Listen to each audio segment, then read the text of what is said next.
बिस्मिल्लाहिर्रहमानिर्रहीम। अस्सलाम वालेकुम my YouTube family, welcome back to my channel. उम्मीद करती हूँ आप सब ठीक होंगे और आप सबकी दुआ से अल्हम्दुलिल्लाह मैं भी बिल्कुल ठीक ठाक।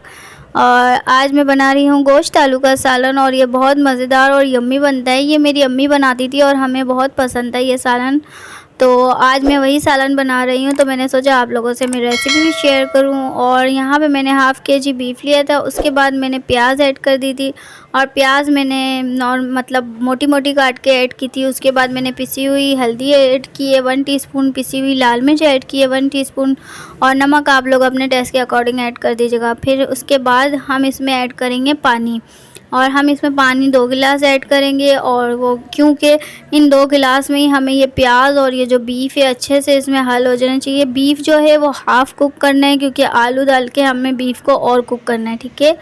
बीफ को आप हाफ़ कुक कीजिएगा। आलू जब हम इसमें डालेंगे तो फिर दोबारा से पानी ऐड करेंगे तो बीफ उसमें जो भी कसर होगी बीफ की वो उसमें गल जाएगी, ठीक है। यहाँ पे देखिए एक बॉयल आ गया है। अब मैं इसको अच्छे से चम्मच से चला लूँगी ताकि मसाला प्याज एक साथ हो जाए।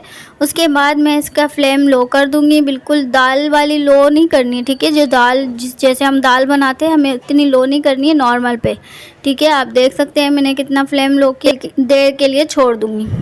उसके बाद मैंने यहाँ पर देखिए पानी इसका सूख गया है और अभी प्याज इसमें मोटी मोटी थोड़ी नज़र आ रही है, हल नहीं हुई है। तो मैं अब इसमें जब ऑयल वगैरह डालूँगी और मसाले डालूँगी तो जब मैं इसको भूनूँगी अच्छे से तो इसकी प्याज बिल्कुल हल हो जानी चाहिए। आप लोग भी एक बात का ख्याल रखिएगा, ऐसा नहीं हो आपकी ये कच्ची प्याज सालन में तैरती हुई नज़र आए तो बिल्कुल भी मज़ा नहीं आएगा सालन का। इस सालन को बहुत ही कोई अच्छे तरीके से भूनना है, इसकी भुनाई बहुत अच्छे से करनी है, ठीक है। अब यहाँ पर मैंने ऐसे 2 चम्मच के ऑयल के डालने हैं, ठीक है। अब आप लोग की मर्ज़ी है, आप लोग अगर ऑयल ज़्यादा खाना चाहते हैं तो आप ये 3 कर दीजिएगा, वरना 2 चम्मच नॉर्मल ऑयल है, ठीक है। उसके बाद मैं इसको अच्छे से भून लूँगी और इसी स्टेप पर यहाँ पर मैं इसमें अदरक लहसुन का पेस्ट ऐड करूँगी 1 टीस्पून अदरक का पेस्ट और 1 टीस्पून लहसुन का पेस्ट। तो यहाँ पे मैंने वो भी ऐड कर दिया है। उसके बाद मैं इसमें पिसा हुआ ज़ीरा ऐड करूँगी और पिसा हुआ गरम मसाला, और इसकी खुशबू इतनी मज़ेदार कोई निकल रही थी आप यकीन नहीं करेंगे। और मैंने हाफ़ टीस्पून गरम मसाला ऐड किया है, 1 टीस्पून पिसा हुआ ज़ीरा ऐड किया है, हाफ़ टीस्पून हम एंड में गरम मसाला और डालेंगे, ठीक है। अभी मैं इसको बहुत अच्छे से भून लूँगी क्योंकि हमारा जो बीफ है वो अभी हाफ़ कुक हुआ है, तो इसको अच्छे से भूनें। और ये टेंशन नहीं लेके आप ज़्यादा भून रहे हैं, अगर आप बीफ को हाफ़ कुक करेंगे तो आप बिना टेंशन होके इसको अच्छे से भूनिएगा।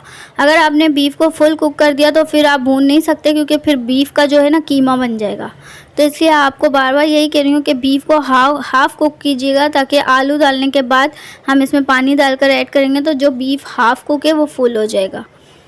तो इस तरीके से अब मैंने इसमें आलू कट करके रखे थे और आलू गोश्त का सालन है तो आलू तो मस्ट है तो फिर इसमें आलू ऐड कर दें और फिर अच्छे से मसाले को मिक्स कर लेंगे और मसाला आलू में अच्छे से कवर हो जाए हम इसको मिक्स करके फिर हम इसमें पानी ऐड कर देंगे और इसको ढक के रख देंगे। और फिर आप बिल्कुल थोड़ी देर के लिए हमने 5 मिनट के लिए हमें इसको ढक के रखना है क्योंकि आलू भाप पर गल जाएगी और बीफ समझ ले 90% पक चुका है, 10% रह गया है, ठीक है। अब इसमें मैं 1 कप पानी ऐड कर दूंगी और अगर आपकी मर्ज़ी आप इसमें ज़्यादा पानी रखना चाहते हैं सालन में तो वो आपके ऊपर डिपेंड करता है। मैं नॉर्मली पानी रखती हूँ, ज़्यादा पानी वाला नहीं बनाऊँगी, तो मैं नॉर्मली पानी रखूँगी। और हम चावल के साथ खाएँगे तो जब भी ज़्यादा पानी वाला मज़ा नहीं करेगा चावल के साथ।